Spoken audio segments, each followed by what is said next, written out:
Today I'm going to talk about TensorFlow Extended, or TFX. We'll discuss what TFX is, how it enables ML pipelines, as well as why and how we use Apache Beam.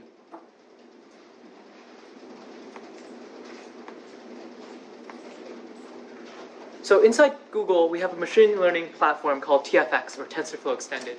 Google decided to make this open source. Many of the pieces of TFX we've already migrated from internal to external and are available now. These are the parts highlighted in blue. We'll be filling in the parts in white going forward. Within Google and Alphabet, TFX as a machine learning platform has been really important, and it powers a lot of the major products you may be familiar with. We've learned a lot along the way and made improvements, and right now a large portion of ML at Google is done on TFX. Some of our partners, like Twitter, are also investing heavily in the platform. If you're interested, check out their blog post on the Twitter blog and on their experiences with migrating to TensorFlow and TFX. To begin, let's discuss the issues you run into when you move from ML research into production. First off, you have the issues that come with any machine learning development. You need to get and maintain high-quality labeled data. You need your data to cover your feature space. You want to engineer features so that your model is maximally predictive with minimal dimensionality. You need to deal with fairness across different slices of your population. You need to consider rare conditions and make sure that your model works not just for the average case. For example, in a medical setting, you care very much about these rare conditions. And finally, you need to manage the life cycle of your data. Most of what we see here is about your data. So in your production machine learning system, data and artifacts are really, just like code, they're first-class citizens. On the other hand, in the end, we're still building a software application using machine learning and bringing it into production. So we have all of the requirements and challenges from standard software engineering. These include scalability, extensibility, and testability in the context where we have not only code, but also data and artifacts. We therefore need to answer the question, how do we meet these needs and get our machine learning model from research into production? There's a great paper from 2015 that discusses a lot of the aspects of engineering ML systems here, and I encourage you to take a look. And we try to address a lot of the issues here regarding technical debt in machine learning systems in the design of TFX. Zooming in, let's look at how we use Apache Beam in TFX. We use Apache Beam as the data processing engine for many components of TFX. What does this bring for us?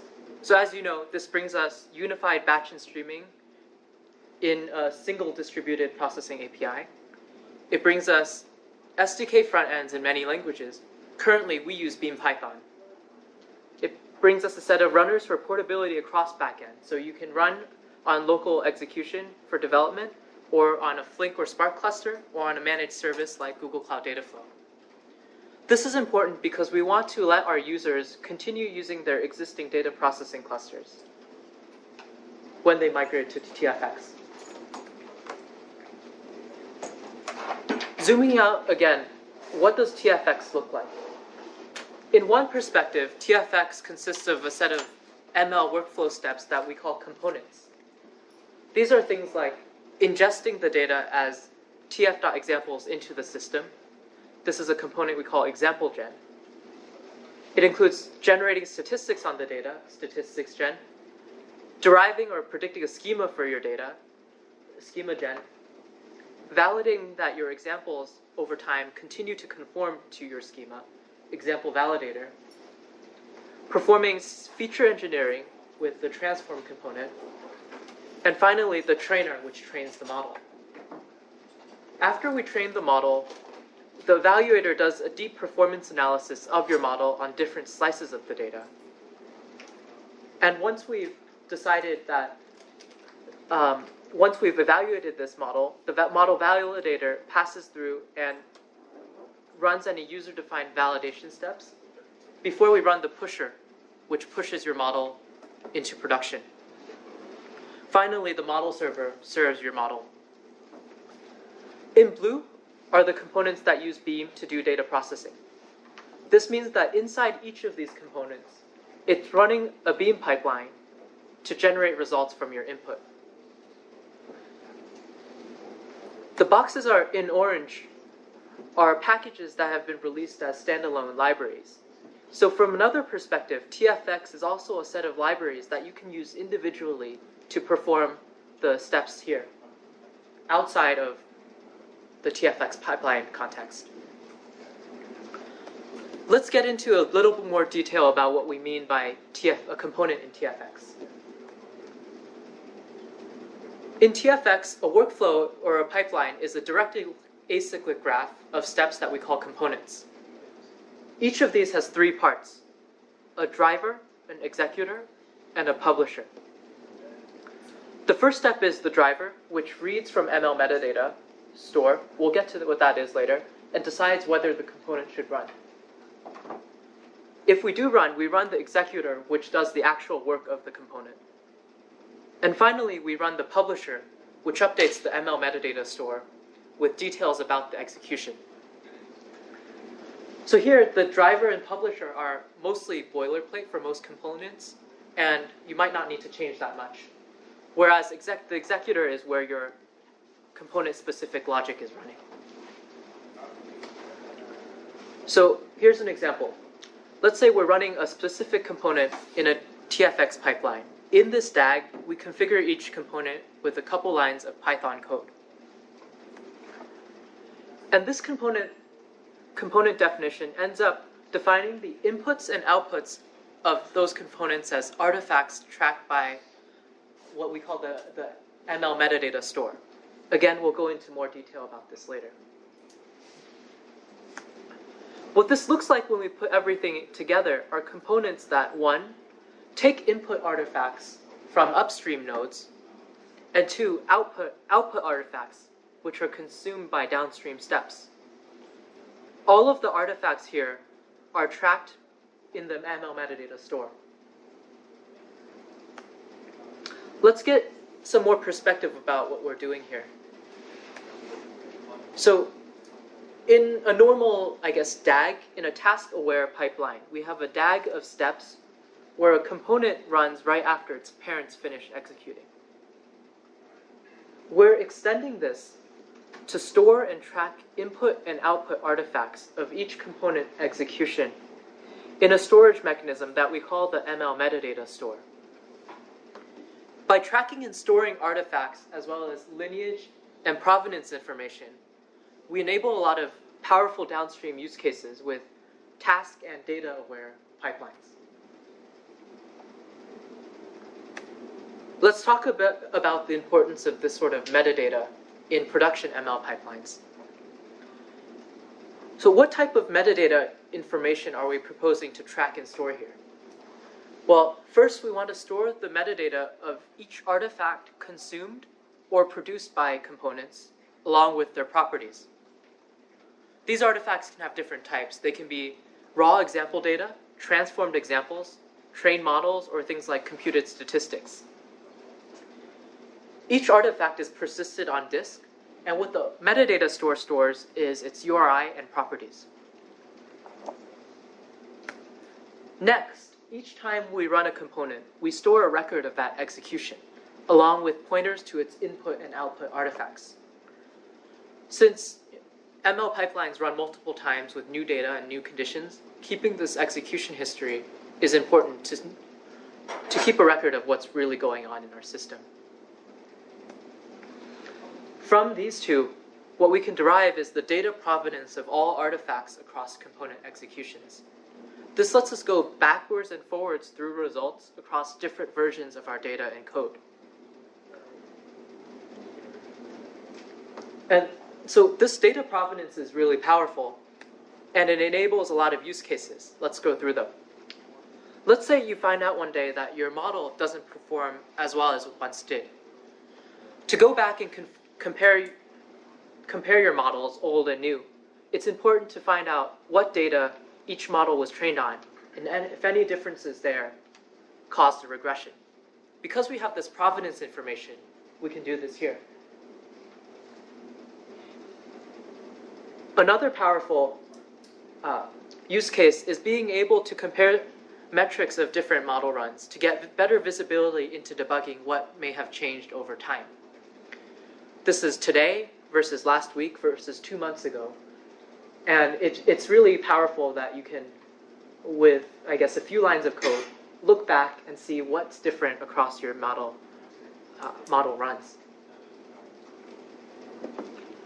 For models trained on really large data sets, maybe you have several terabytes of data, sometimes it's useful to carry over state from previous runs and to warm start your model training from existing state.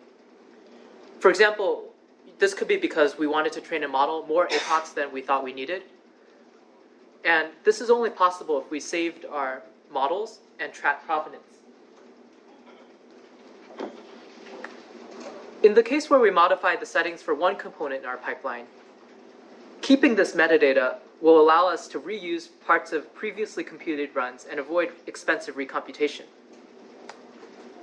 Let's give some concrete examples. Using the metadata store, we can get a list of all training runs. This is pretty straightforward. We can plot the lineage of a specific model and walk up the DAG for any debugging we need to do.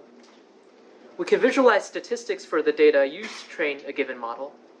Note that we give it a model ID, and the upstream example statistics are found from provenance information. In the other direction, given a model, we can use provenance to ask for the downstream evaluator's sliced metrics. When you use TFX, the training information is available to inspect via TensorBoard, either during or after your training occurs. And because historical models are stored, you can use TensorBoard to compare the performance of multiple model runs. We can even compute side-by-side statistics for slices in multiple dataset versions to do extensive debugging of models if behavior has changed. Again, all of this is possible because we store metadata information for our machine learning pipeline in a structured way in the ML metadata store.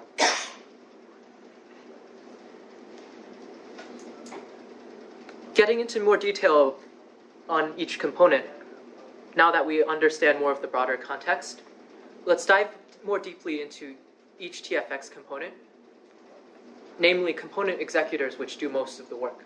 Let's go through a few types of executors. For many of our components, we run Beam pipelines that process input data and produce outputs. For example, the transform component performs feature engineering within Beam, doing things like vocabulary creation, bucketizing, or performing PCA. These pipelines run locally for development on your Flink or Spark cluster or on managed services like Cloud Dataflow. So we have portability here without changing your code. This is what it looks like. And a lot of this is boilerplate, but highlighted in blue is the Beam pipeline that forms the heart of this executor. In another type of executor, like the trainer component, we're really just using TensorFlow. This is the step that we're most familiar with when developing ML models. And in others, like the pusher component, we're really just running Python code, for example, to push the model to serving. These are just some examples, but component logic is pretty general. You can even write your own custom component with your custom executor logic. Which brings us to flexible orchestration. TFX orchestration is flexible in two ways. First, you can run TFX pipelines on your choice of orchestration engine. You can run it on Airflow or Kubeflow for production. And if you're experimenting with local execution, you can even use Beam to orchestrate this TFX pipeline graph. This is kind of weird or interesting because Beam is executing the overall TFX pipeline structure, but within each component, you're also running a nested Beam pipeline in this testing scenario. Second, TFX gives you a set of standard components which you can mix and match to get your desired workflow behavior. You can even write and run your own custom components. This is an example of TFX pipeline portability across different execution engines. We have the same pipeline running on Airflow and Kubeflow. And even though the presentation is a little different, you see that I guess logically, the same steps are running in the same way. Even though we're flexible, we do have a canonical pipeline topology that works for many users. We'll briefly go through again what each component does later. Here's the code used to define a TFX DAG in pipeline. For example, you can see that each component takes as inputs potentially the outputs of other components. So here, highlighted in blue, you see that transform takes two inputs, which are the outputs of example gen and schema gen. This whole thing is less than 50 lines of code and is pretty straightforward. Now let's dive a little deeper into each standard TFX component. First, let's take a look at the pre-processing components, which are things that happen before the trainer. These leverage Beam and the TensorFlow data validation library to ingest data and process it before training. First, we ingest our input data using example gen, which is a component that runs on Beam. It reads in the data, splits it into training and val splits, and outputs tf.example datasets. This is what the configuration for example gen looks like. It's really simple, just 2 lines of code. Next, we have the data analysis and validation components, which use the TensorFlow data validation library. This is important for a few reasons. First, machine learning really is garbage in, garbage out. Therefore, we want a structured way to treat data as we treat code. Next, data understanding is needed for model understanding, and validation saves time and resources by catching errors early. The first part of this is statistics gen. The statistics gen component makes a pass through the data and calculates descriptive statistics for each feature. Again, this leverages the TensorFlow data validation library, and you can use it to visualize and explore these statistics, for example, in a Jupyter notebook. This lets us wrangle and understand our data so that we can train a more effective model. Diving more deeply, for example, look at the statistics for the hour feature here.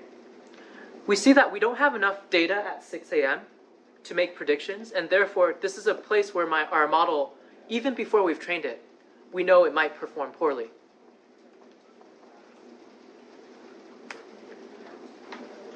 Next, we have schema gen, which uses computed statistics to generate a suggested schema for your data.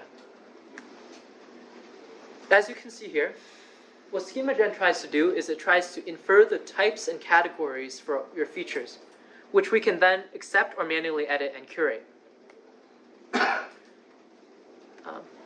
After that, example validator makes sure our examples conform to our generated or curated schema. This is important because we expect to ingest new data all the time, and we want it to be clean and follow our schema. Any deviations that don't follow the expected types or categories are surfaced to the users in an anomalies report. After the data validation steps, we have the transform component, which uses the TensorFlow transform library for feature engineering. Here, we take the raw examples and put them through feature engineering steps of our choice. This is one of the more flexible components, and there's a lot of configuration and flexibility for the feature engineering you need to do. For example, transform can create vocabularies, bucketize values, or run things like PCA over your input. Feature engineering is then performed on a full epoch of your raw examples using TensorFlow transform on Beam. The transform component not only outputs transform data, but also outputs a transform graph, which is then consumed by TensorFlow serving, so that the same pre-processing computations are done at serving time to avoid what we call training serving skew. This is when feature engineering at training time differs from that at serving time. Let's look a little closer at how this transform graph avoids training serving skew. Let's say this is the pipeline of steps that we need to do our feature engineering. This is then an example of the generated transform graph. For things like median or standard deviation of a feature, transform yields a constant. For things like normalization, transform outputs TensorFlow ops. Because we output a hermetic graph for serving here, we prevent training and serving skew. After we perform feature engineering, we're finally ready to train our model. The trainer takes in what you expect and outputs a model. Though on a technical note, 2 serialized models are exported, one for use at serving time and another for use for evaluating performance using TensorFlow model analysis. This is the configuration. You have things like number of steps, whether you use warm serving, and your model code is whatever you'd like. During the training process, you can use TensorBoard as you normally would to monitor training. Using metadata provenance information, you can also compare your results from multiple training runs. And after we've trained the model, we have the model analysis and validation components. The evaluator component uses the TensorFlow model analysis library to evaluate the trained model on the eval split of the input data. Once we have the trainer output, we can analyze our data set at a deeper level using this component, at a deeper level than just our top-level metrics. Here, you can see we can slice individual slices and see the performance of the model within each of these slices. This is important because it's possible that the model may perform well over the entire data set, but poorly for a specific user or classes of users. Since users often only have one interaction with your model, it's good to avoid such poor experiences in the worst case. In our next component, the model validator is the gatekeeper before pushing your model into production. Given an existing model and a candidate new model, we compare the performance on an evaluation dataset and output a yes or no decision. This evaluation is done as a Beam pipeline. And finally, this yes or no value from the model validator then goes into the pusher. If we've decided that the new model should be pushed, we execute the logic of pushing to a desired destination. This can be a file system destination, TensorFlow serving, or services like Google Cloud AI. As you can see, a lot of these components use Beam, and Beam is pretty essential to TFX. To recap, this is a system diagram for TFX. The blue parts are things that have been externalized and open sourced, and many of these are standalone libraries you can use individually as you see fit, or you can use them together in a TFX pipeline. Again, a lot of these components rely on Apache Beam for data processing. The Beam vision of portability across languages and execution engines is really compelling and enables TFX. The fact that Beam enables Python workloads to run on any runner lets us bring TFX to more environments and more customers. Portability right now works on the Beam, Flink, and Spark runners, and the support matrix is ever evolving. We're looking forward to working with the community to make Beam better. In summary, this is how TFX helps you manage your production machine learning pipelines. A lot of this depends on Apache Beam. For more information, visit tensorflow.org/TFX. Check out our GitHub repo and let us know what you think. Thanks for listening, and thanks to people I stole these slides from. All right.